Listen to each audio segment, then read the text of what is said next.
మనం చూస్తున్నప్పుడు యెహోషువ గ్రంథము 4వ అధ్యాయము 14వ వచనాన్ని కనుక మనం పరిశీలన చేసినట్లయితే, యెహోషువ గ్రంథము 4వ అధ్యాయం 14వ వచనాన్ని చూస్తే, ఆ దినమున యెహోవా ఇశ్రాయేలీయుల అందరి ఎదుట యెహోషువను గొప్ప చేసెను గనుక వారు మోషేను గౌరవించినట్లు అతని బ్రతుకు దినములన్నిటను అతన్ని గౌరవించిరి. ఎవరిని బట్టి ఘనత వచ్చింది? ఎవరిని బట్టి గౌరవం వచ్చింది? ఎవరిని బట్టి గొప్పతనం వచ్చిందంటే, దైవజనుడైన మోషే పరిచారకుడు అని ఈ మొదటి వచనంలో కనపడుతుంది.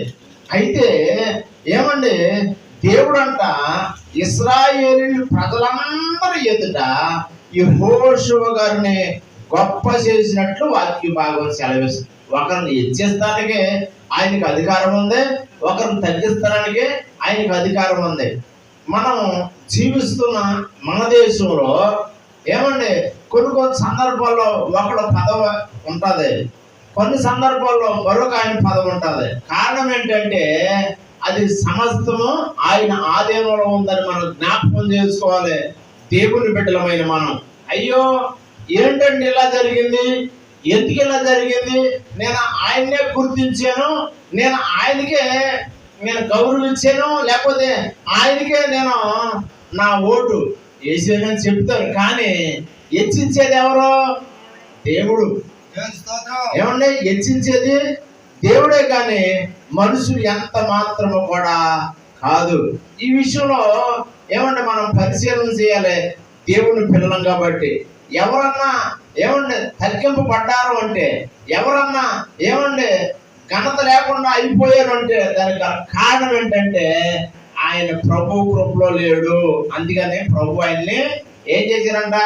తగ్గించారని మనం జ్ఞాపకం చేసుకోవాలి. మన ముందు ఎవరైనా హెచ్చించబడుతుంటే, మన ముందు ఎవరైనా గౌరవించబడుతుంటే, మన ముందు ఎవరైనా గొప్పగా ఉంటే, లేదా మన ముందు ఎవరైనా అభివృద్ధి చెందుతుంటే, దీనికి గల కారణం ఏంటంటే దేవుడే వారిని హెచ్చిస్తున్నాడని మనం జ్ఞాపకం చేసుకోవాలి. తప్పగానే నా ముందే ఉన్నాడు, నాతోనే ఉన్నాడు, నాకంటే గొప్ప కూడా అయిపోయాడని ఎప్పుడు కూడా మనం ఆ విషయాన్ని పరిశీలన చేయకూడదు, ఆ విషయాన్ని తలబెత్తకూడదు, ఆ విషయాన్ని మనం పతాక తవ్వుకుని మనం కృంగిపోతానికి అవకాశము లేదు.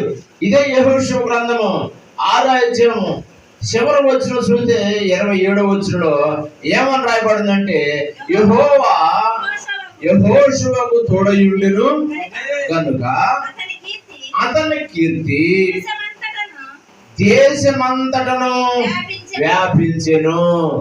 దేని కారణం చేత వ్యాపించింది? దేవుడు తోడుగా ఉన్న కారణం చేత యెహోషువ గారి ఘనత, యెహోషువ గారి గొప్పతనం, యెహోషువ గారి కీర్తి, యెహోషువ గారి ఒక ప్రత్యక్షత ఆ దేశమంతటా కూడా వ్యాపించింది. దానికి గల కారణం ఏంటంటే ఏమండి, ఏంటంటారు? మన దేశంలో ఒక గొప్ప భక్తుడు ఉన్నాడు. ఎవరండి?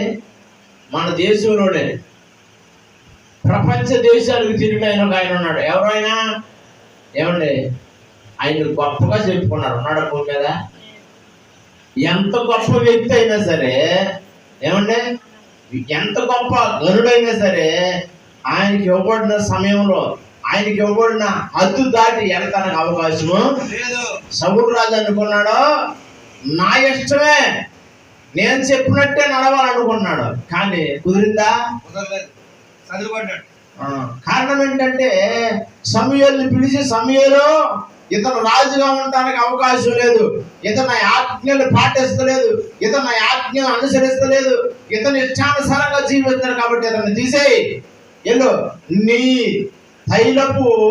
నువ్వు తైలంతో కొమ్ముని నింపుకుని ఎల్లు, పలానా గ్రామానికి వెళ్ళు అని చెప్పారు. ఎందుకని? అప్పటికే సమూయేలు వేదన పడుతున్నాడు. ఏమంటే సమూయేలు చాలా సిద్ధపడుతున్నాడు. ఎందుకు సమూయేలు బాధపడతా లే? వెంటనే సమూయేలు గారు ఏమంటే తైలపు కొమ్మును పట్టుకుని వెళ్ళాడు. ఎక్కడికే?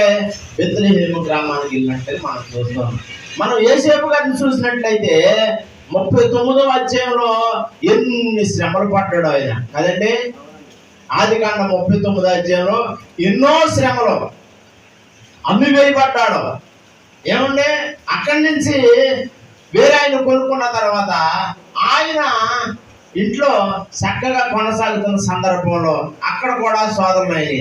అక్కడి నుంచి మళ్ళీ చెరసాలలోనికి ఎన్ని ఇబ్బందులు ఎదురైనా హెచ్చించే సమయానికి ఆయన హెచ్చిస్తాడో ఆయన చేతికి నలిగి అనుకుంటే తప్పనిసరిగా మనం ఆయన ఆశీర్వదిస్తాడు. కాబట్టి యేసేపు గారి జీవితాన్ని మనం చూస్తే, ఏమంటే యేసేపు గారి బ్రతుకును మనం చూస్తే, యేసేపు గారి ఆత్మీయతను మనం చూస్తే, ఏమంటే ఒకరిని తగ్గిస్తాడో ఒకరిని హెచ్చిస్తాడో. యేసేపు గారిని దేవుడు హెచ్చించే సమయానికి హెచ్చించాడు. ఎంతగా ఆయన కలగని తర్వాత హెచ్చిస్తానికి ఎన్ని సంవత్సరాల టైం పట్టింది అనుకున్నారు?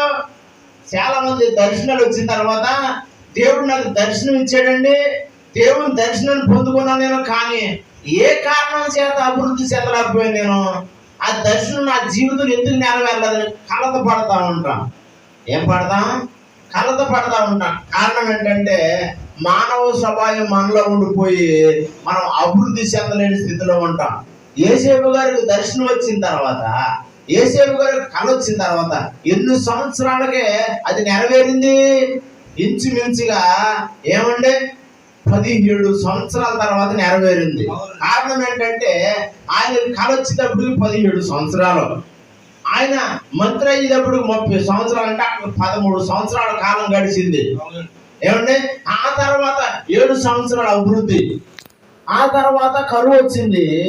7, 13, 20, 20 తర్వాత మరలా 3 కలిపితే 23, అంటే 25 సంవత్సరాల తర్వాత ఆ కళ నెరవేరింది. ఎలాగా? అప్పుడు వచ్చి వాళ్ళ అన్నగారులో సాగిలు పడినట్లుగా మనం చూద్దాం. అంటే హెచ్చించేది ఎవరో? దేవుడే హెచ్చించాలి. యెహోషువ గారిని హెచ్చించింది ఎవరో? దేవుడే. మనల్ని హెచ్చించాలంటే, మనల్ని గౌరవించాలంటే మనం దేవుని యందు భయభక్తులు కలిగి ఉంటే